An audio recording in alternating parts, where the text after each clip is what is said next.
Welcome to Life Words Day by Day. We're in Psalm 89.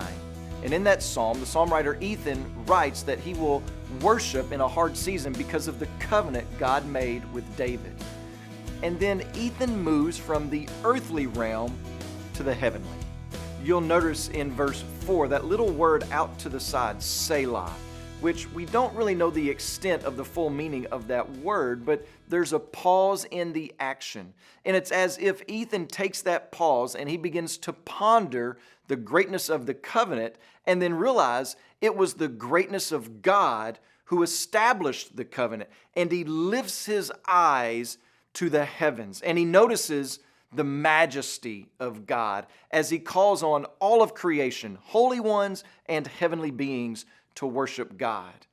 And then he talks about the mightiness of God, that God has the ability to rule the raging sea and to crush Rahab, which was a sea creature.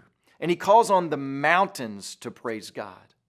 And so we see the majesty and might of God in his ability to create and rule over his own creation. So surely we can trust him to fulfill his promises.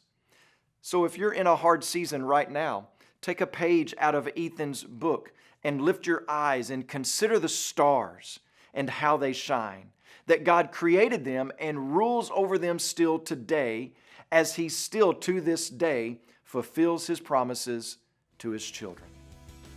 As you pray today, please remember Stan and Donna Scroggins, our Asia Pacific coordinators, and also remember the Chaga Life Word broadcast that's heard throughout Tanzania.